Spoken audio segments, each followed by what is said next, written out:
course, know the official nomination list. Let's bring into this its political analyst, Dr. Ebrahim Harvey, joining us from our regular studio. He's at our home this morning while we're in Nasrec.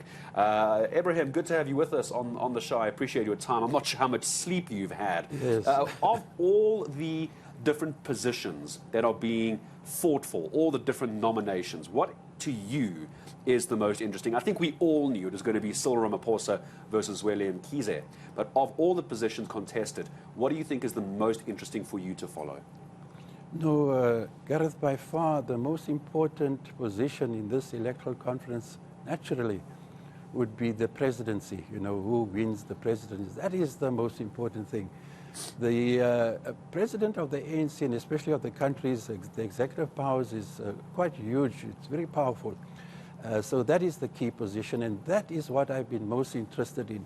Now, some big shift has occurred, let me tell you. Almost a kind of political earthquake has taken place between Sunday and yesterday. Now, I don't know if you heard Pule Mabe called an impromptu press conference. Him and Masina Mzwanele spoke at that thing. I was taken aback. Let me tell you, the penny dropped. He said very clearly, and it's very interesting to see also later on, Suprama Pamelo also spoke to this matter. There clearly has been a coordinated. You see, this thing, what is interesting is if you look at the initial nominations, Ramaphosa had 2,037 and Zweli Mkhize 916, a huge gap. And based on that initial nominations, I had foreseen that Ramaphosa would comfortably win, in fact, far more comfortably than he won in 2017 at Nasrec. But things have shifted hugely between Sunday and today. Maybe that was the strategy, we don't know. Because, you know, as they say with the voting, until the fat lady sings right at the end, you never know, you speculate what's going to happen. But I can tell you, I think that KZN has played a big role in driving what is now a wedge in Limpopo very clearly. Although there's still significant support in KZN for Ramaphosa, apparently about 321 votes he can be assured of. But it has had a massive impact, I can tell you. There is no doubt. They don't say it. They don't say it, including Pule Mabe. He said, I mean, can you believe this? When he was speaking to the press, he said he's going to vote for Zweli Mkhize.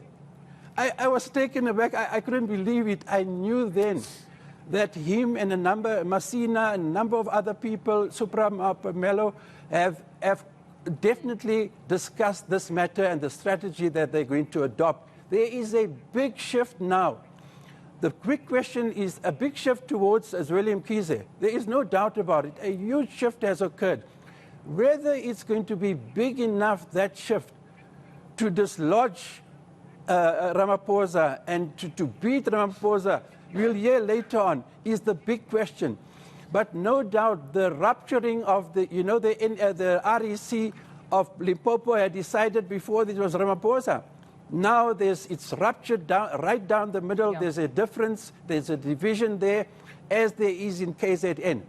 I think the Eastern Cape is still mainly... If I may just jump in there, yes. Doc, if I may just jump in there, if you may allow me, and apologies for these, yes. Because we've heard, you know, some, at least a response from the Limpopo province. Limpopo as a province is saying the reason for this shift is because it seems Cyril Ramaphosa's campaign is not reciprocating that support. They're saying they had been endorsing him because they wanted them, that Cyril's camp, to also equally show that support for Stan Matavata during his candidacy as ANC chairperson. They say they're not receiving it. It seems Cyril has made a decision to support Oscar Mabuyane compared to Stan Matavata. And with that being said, they have now shifted, the shift you're talking about, to Zweli Mkhize.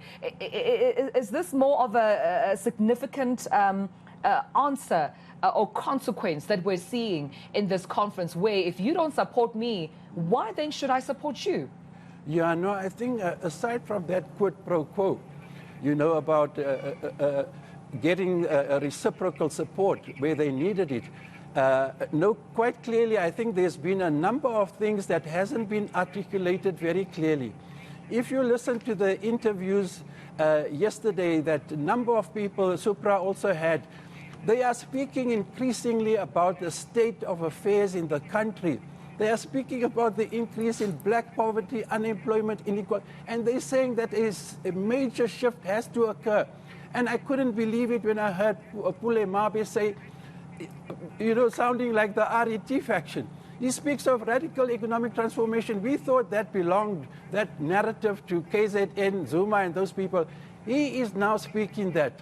And so you can see there's a major shift, and I can tell you, I suspect very strongly, which I have repeatedly said, Pala scandal lies at the bottom of this major disaffection, which, you know, earlier on you thought wasn't there because Ramaphosa is still led by over 1,000 compared to Zweli. But I think as time moved on, I think it's been influenced to some extent by what you spoke about. But I think deep down, maybe without being articulated, the Pala scandal, and some ANC people have said it's brought a huge, had a very negative effect on the public image of the ANC. I think it is a major matter behind the scenes, which KZN has exploited to the hilt. And with the result, you're having this now. I am now, I'll tell you, no longer, I was quite comfortable even yesterday. I said that I think Ramaphosa will still pull it off. Maybe, you know, Mkhize would go from 937 votes to 1,500 at most. Now I have to rethink that, honestly, the way things are happening now. And these are big regions, you know, except the Eastern Cape. KZN, the Eastern Cape, and Limpopo is about 50% of the votes. So, you know, once you have this rupturing in Limpopo and KZN and with the other regions, we don't know what will come. We've got to see today. But I'm telling you, I'm no longer feeling comfortable that Ramaphosa is going to pull this off. I think it's very possible even. And people, you must listen to how confident they were yesterday of a Zweli Mkhize victory. Everyone who spoke, they're very confident. This confidence seems to be informed and influenced by what they've been doing behind the scenes, perhaps, you know. But I'll tell you what is a big problem. This is supposed to be primarily a branches-based national conference. You can't have the branches nominations and mandate. This is what has happened. It has been ruptured. It has been affected by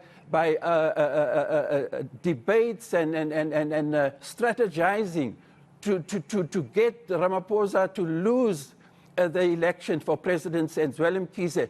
So the big question is, what is the grassroots branch mandate was for Ramaphosa? I'm talking for the presidency now. It seems subsequently at the regional executive committees of Limpopo. Let me ask you this, Doctor, just before we say goodbye for the moment. I need to just ask you about the second in command as well. I see reports that Lebogang Maile, obviously ANC Gauteng, a heavyweight, not supporting Ramaphosa for a second term, but it's all centering around him not supporting Paul Mashatile as the second in command as well. So I'm seeing that Lebogang Maile saying that a portion of the ANC in Gauteng now throwing their weight behind Zweli Mkhize as well. And we know last night that one of the provinces, or I think maybe the last province we were waiting for, is that of Gauteng as well. So even though we're talking about the presidency, Doctor, there's also this wrangling going on behind who the deputy president is going to get. And again, we're back to this quid pro quo, aren't we? Doubt. You're raising a very important question, Gareth. So all along, Gauteng in particular, and even other provinces, but particularly Gauteng, wanted Paul Mashatile for deputy president. You can see that even in the nominations process. But now, there's now a growing link now, conditionally almost, that, well, you're right, that because there wasn't overt, open support, in fact, to the contrary, from the Ramaphosa camp, there's now been a shift. But a shift that now links inseparably Paul Mashatile as deputy president and Zweli Mkhize as president. It seems now it's cast in stone. They are sticking to that link, and it's very interesting because it's the most important positions, really. And we have to see what the outcome is going to be today. But no doubt, I think Paul Mashatile has played his cards very shrewdly and very strategically, and you can see now it's a fait accompli for them that he has to be. This is their man for Deputy President, is Paul Mashatile.